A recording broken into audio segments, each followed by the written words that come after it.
Planets के motion पर Kepler's ने 3 लॉज बनाए हैं, ठीक है। So before starting Kepler's first law, I tell you to understand what is a circle and what is an ellipse. Kepler first law में circle और ellipse में, एलिप्स पे डिपेंड करता है। तो दिस इज अ सर्कल, ये circle है और ये सर्कल का सेंटर है। This is an ellipse, ellipse में सेंटर नहीं रहता है, फोकाई रहता है, ठीक है। ये साइड और ये साइड, कोई भी एक साइड पर उसका फोकस पॉइंट रहता है, उसको कहते हैं फोकाई और फोसाई, ठीक है। This is a circle, circle has a centre. This is an ellipse, ellipse has a foci, ठीक है। तो before starting the lot make this clear कि इसको सर्कल बोलते हैं विद सर्कल, सर्कल का सेंटर, और this is an ellipse with a foci. Now what is the first law? First law states, Kepler first law. Kepler's first law, the orbit of a planet is an ellipse with the sun at one of the foci. Kepler का first law कहता है कि जो planet सन के आजू बाजू घूमते हैं वो कौन से, वो सर्कल में नहीं घूमते हैं, वो एलिप्स में घूमते हैं, वो एलिप्टिकल ऑर्बिट में घूमते हैं, सर्कुलर ऑर्बिट में नहीं घूमते हैं। ये जो मोशन है वो सर्क्यूलर नहीं है बल्कि एलिप्टिकल है। और सन कहाँ रहता है? At the point of focus. This is sun, ठीक है, दिस इज सन, और ये प्लैनेट घूम रहे हैं। ऑलराइट, तो वापस से मैं नोटबुक में समझा देता हूँ। देखो, दिस इज अ सन, ठीक है। तो प्लैनेट हम लोग बचपन से समझ रहे हैं और ये पढ़ा भी जा रहा है कि प्लैनेट सर्क्यूलर ऑर्बिट में घूमते नहीं, प्लैनेट एलिप्टिकल ऑर्बिट में घूमते हैं अराउंड सन। जितने भी प्लैनेट्स है वो एलिप्टिकल ऑर्बिट में घूमते हैं around sun, not in a circular orbit, ठीक है। ये कैपलर का फर्स्ट लॉ है। और सन सेंटर पे नहीं है, एलिप्टिकल ऑर्बिट में घूमते हैं और सन सेंटर पे नहीं बल्कि फोकस पे रहता है, फोकाई पॉइंट पे, FOCI। So this is the first law. देखो फर्स्ट लॉ की स्टेटमेंट क्या है। The orbit of a planet is an ellipse. ये जो ऑर्बिट है, प्लैनेट का जो मोशन का ऑर्बिट है वो सर्क्यूलर नहीं है, it is an ellipse. Ellipse क्या है मैंने तुम्हें पहले बताया, this is ellipse, x shape, ठीक है। तो प्लैनेट का जो मोशन है वो कौन सी शेप का है? It is an ellipse, ellipse shape का है, with the sun at one of it foci. और सन किधर है? उसके कोई भी एक फोकाई पे। दो फोकाई रहता है, said you before, either this side और दिस साइड। ये दो फोकाई है, सन उसमें से कोई भी एक फोकाई पे रहेगा, मतलब सपोज इधर, ठीक है, as per textbook diagram. तो first law is very simple, बहुत सिंपल है। क्या? प्लैनेट ऑर्बिट, कौन से ऑर्बिट में घूमते हैं? एलिप्स में। और सन कहाँ रहता है? उसमें कोई भी एक फोकाई पर।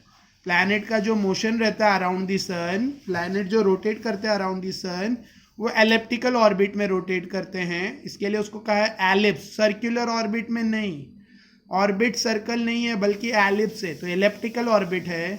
और सन कहाँ है? At one of it foci, FOCI। तो this is sun, text book में डायग्राम दिया है, दिस इज सन, यहाँ सन लिखा है, मैंने एक्चुअल में एक्सप्लेन करते वक्त ये ड्रॉ कर दिया, ठीक है। तो this is sun, SUN, you text book होगी तुम्हारे पास, यू कैन सी। और दिस इज एलिप्टिकल ऑर्बिट यानी एलिप्स शेप, ठीक है।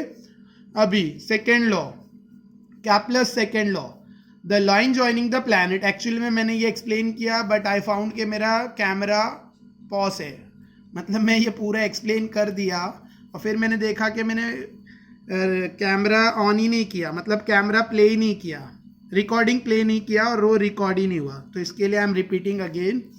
Kepler's second law, Kepler's second law कहता है the line joining the planet and the sun sweeps equal area in equal interval of time. Ellipse का second law कहता है the line joining the planet and the sun, suppose A is a planet, ध्यान दो बहुत important है, easy है लेकिन समझेगा तो। Suppose A is a planet, तो सन से प्लैनेट तक मैंने एक लाइन ड्रॉ की, the line joining the sun and the planet sweeps equal area. Suppose A planet है, ठीक है, तो ए से मैंने सन से लेके ए तक ऐसे नाम की लाइन ज्वाइन की, दिस इज एस, ऐसे, ठीक है। अब प्लैनेट 1 मिनट बाद सपोज बी पर पहुंचा, 1 मिनट बाद प्लैनेट ए पोजीशन से बी पोजीशन पे पहुंचा, तो 1 मिनट में उसने इतना एरिया स्वीप किया, 1 मिनट में उसने इतना एरिया स्वीप किया, दिस एरिया, ये जो सेक्टर दिख रहा है तुम्हें, ये सेक्टरल एरिया उसने स्वीप किया, सेक्टर, ठीक है। 1 मिनट में इतना एरिया स्वीप हुआ, दिखा, समझा।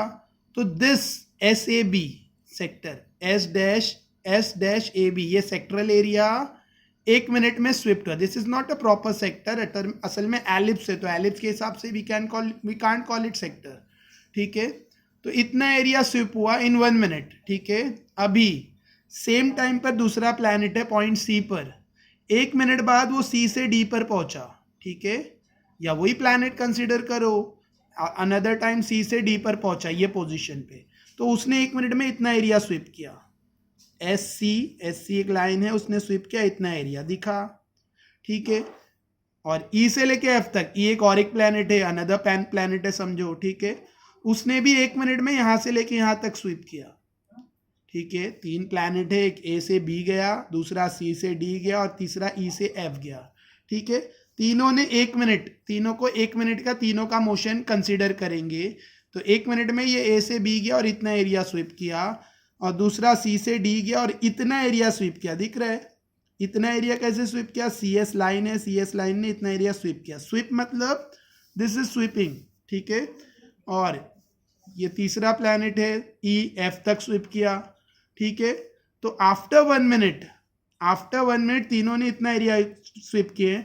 अगर हम लोग कैलकुलेट करेंगे इसका area by area of sector और एनी अदर फॉर्मूला, आखिर में ये एरिया कैलकुलेट करूंगा, ये एरिया कैलकुलेट करूंगा, ये एरिया कैलकुलेट करूंगा, तीनों का वैल्यू इक्वल आएगा. ठीक है, समझा. सपोज पॉइंट पी पे है, एग्जाम्पल मैंने अपने से बना लिया एक और, सपोज पॉइंट पी पे एक प्लैनेट है. ठीक है, आफ्टर 1 मिनट वो पी से क्यू तक मूव हुआ, क्योंकि प्लैनेट रिवॉल्व हो रहा है इलेप्टिकल ऑर्बिट में, तो पी पे है वो और क्यू पे आया आफ्टर 1 मिनट. मैं सिर्फ एग्जाम्पल ले रहा हूँ 1 मिनट. ठीक है, तो आफ्टर 1 मिनट वो, I am taking this for example. ठीक है, 1 मिनट या 1 घंटा ले लो सब, 1 घंटे में ये इतना स्विप हुआ, 1 घंटे में इतना स्विप हुआ, 1 घंटे में इतना स्विप हुआ, और ये पी से क्यू स्विप हुआ, तो इसने इतना एरिया स्विप किया आफ्टर 1 आवर. तो इसका एरिया भी निकालूंगा तो इक्वल आएगा, मतलब ये चारों एरिया इक्वल आएंगे, क्योंकि इक्वल इंटरवल ऑफ टाइम में इक्वल एरिया स्विप होता है. इक्वल एरिया स्विप होगा इक्वल इंटरवल ऑफ टाइम में. समझा. This is Kepler's second law. Kepler's second law कहता है इक्वल एरिया स्विप होगा इक्वल इंटरवल ऑफ टाइम में.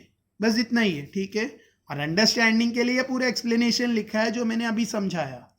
ऐसे ज्वाइन करो, ऐसे एक लाइन है, वो स्वीप करेंगी इतना एरिया आफ्टर टाइम, वही टाइम में उतने टाइम में इतना एरिया स्वीप हुआ, उतने टाइम में इतना, और उतने टाइम में यहाँ पे, तो चारों इक्वल रहेगा. एरिया वाइज देखा जाएगा तो कैलकुलेशन से चारों इक्वल आएगा. This is Kepler's second law.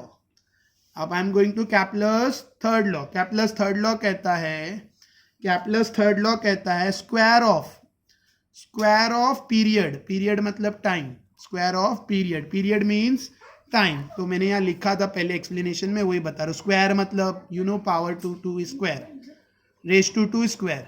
तो स्क्वायर ऑफ पीरियड यानी time T of revolution around the sun is directly proportional, ये डायरेक्टली प्रोपोर्शनल का साइन है, to the cube this is cube of the mean distance. Cube of the distance is are.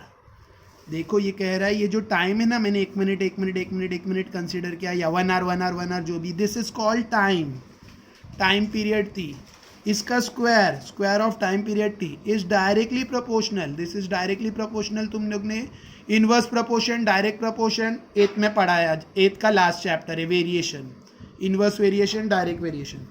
तो square of time period is directly proportional to what, to the, it's directly proportional to the mean distance. तो mean distance देखो यहाँ पे distance ये है, S B, S A, S C, S D, S E, S F, ये सब distance है. S P, S Q ये डिस्टेंस है. अब देखो डिस्टेंस बार बार चेंज हो रहा है. एस ए, ये डिस्टेंस को आर कहते हैं, आर. ठीक है, रेडियस है ना एलिप्स का, तो इसके लिए यहाँ पे कैपलर ने उसका सिंबल आर लिया है. ठीक है, अच्छा ये आर बार बार चेंज हो रहा है. ठीक है ना, इधर छोटा आर है, इधर थोड़ा बड़ा है, उससे और बड़ा चेंज दिख रहा है. तो इसके लिए क्या लिया गया है, मीन ऑफ डिस्टेंस. मीन मतलब 8th में तुमने 9th में और 8th में पढ़ा, 9th में भी पढ़ा है, mean of anything, sum of all the terms upon number of terms. जैसे इधर 8 आर है, ठीक है, तो 8 आर को प्लस करेंगे और अपॉन 8 करेंगे, 8 का वैल्यूज प्लस करेंगे तो हमें मीन मिलेगा, मीन. तो वो मीन. ठीक है, तो कैपलर ने कहा टी टाइम पीरियड का square directly proportional to R cube है, ये उसका थर्ड लॉ है, ठीक है। स्टेटमेंट में लिखा है, जो मैंने इधर फॉर्मूले में लिखा है या स्टेटमेंट में लिखा है, the square of its period of revolution around the sun is directly proportional to the cube of mean distance. Square of time period, तो square of T directly proportional to the cube 3 of the mean distance, तो R ये mean distance है, ठीक है। तो ये यहाँ पे भी लिखा है T square directly proportional to R cube, ठीक है। अच्छा देखो ये यहाँ पे थोड़ा बता, देखो टी स्क्वायर डायरेक्टली प्रोपोर्शनल है आर क्यूब को, तो ये जब साइन हटाते डायरेक्ट प्रोपोर्शन की तो इक्वल और के आता है, इक्वल और के आता है, वेर के इज अ कांस्टेंट, के इज अ कांस्टेंट। फिर नेक्स्ट स्टेप में आर क्यूब क्रॉस होके टी स्क्वायर के नीचे गया इक्वल टू के, तो वही फॉर्मूले यहाँ लिखा है T square upon R cube equals to constant that is K, ठीक है। तो this was Kepler's third law. तो कैपलर्स ने प्लैनेट के मोशन को ऑब्जर्व करके, कैपलर के टाइम पे बहुत सारे साइंटिस्ट ने, मतलब बहुत सारे जो एस्ट्रोनॉमर्स थे और बहुत सारे जो देखो एस्ट्रोनॉमर्स, ठीक है, उन लोगों ने बहुत सारे प्लैनेट्स की स्टडीज किए थे। कैपलर्स ने उनके ऊपर, मतलब उनकी स्टडीज को फॉलो करते हुए 3 लॉज बनाए, ठीक है। Kepler's first law, Kepler's second law, planet के ऊपर। This all laws depend on planet motion, planet का मोशन अराउंड द सन, ठीक है। हम लोग जो न्यूटन्स का लॉ पढ़ रहे हैं that is about force, that is about motion, जो न्यूटन्स के लॉ पढ़े that is about gravity. Kepler's ने जो लॉ बना है that is about planet motion around the sun, planet का मोशन अराउंड द सन, ठीक है। कैपलर ने जब ये लॉ बनाए थे तब उसको कोई पूछता नहीं था, मतलब it was of no value. लेकिन जब बाद में न्यूटन्स के उसको जब बोलते ना आगे उसको और फॉरवर्ड किया और उस पर अपने दूसरे लॉज बनाए, मतलब उसकी स्टडी, तब पता चला कि कैपलर भी एक महान साइंटिस्ट है, ठीक है। तो कैपलर की ये स्टडीज, कैपलर वाज अ मैथमेटिशियन, ठीक है, और एस्ट्रोनॉमर। तो कैपलर ने 3 लॉ बनाए ऑफ प्लैनेटरी मोशन। तो तीनों लॉ आई एक्सप्लेन्ड यू, मैंने तीनों लॉ एक्सप्लेन किया, तीनों लॉ समझा, जस्ट मेक, ये तीनों लॉ वेरी इंपॉर्टेंट है। Write the laws, Kepler's first law, Kepler's third law, Kepler second law, Kepler's third law, ठीक है। डायग्राम समझा, अच्छा है तो डायग्राम भी ड्रॉ करो और ये डेरिवेशन लिखो, छोटा सा derivation, you have to write it, ठीक है। इसके अलावा I have explained you what is centripetal force, तो डिफाइन आता है, डिफाइन सेंट्रीपिटल फोर्स, तो यू कैन, इसमें से तुम लोग डिफाइन निकालना है तुम्हें, you can easily do that. इसमें डिफाइन कौन सा है चाहिए तो मैं निकाल के देता हूँ, अदरवाइज यू कैन। कभी कभी आता है define circular, explain circular motion, या डिफाइन सर्कुलर मोशन, या explain centripetal force with example. तो फिर हमें ये स्टोन वाला एग्जाम्पल लेके हम लोग एक्सप्लेन कर सकते हैं सेंट्रीपिटल फोर्स, डिफाइन लिखना है और उसका एक्सप्लेनेशन लिखना है, ठीक है। और नेचुरल आकर पूछा what are natural circular motion, या what natural centripetal force, natural nature में एक्सप्लेन करो, तो moon motion around the sun, ये मैंने अपने प्रीवियस वीडियो में सब एक्सप्लेन किया है। अगर तुम्हारे पास मतलब प्रीवियस वीडियो नहीं है, न्यू, अगर तुम चैनल पे नए हो तो मेरा चैनल लाइक सब्सक्राइब करो और प्रीवियस वीडियो देख लो, ओके। और बाकी कुछ और डाउट्स है तो right me in the comments, thank you.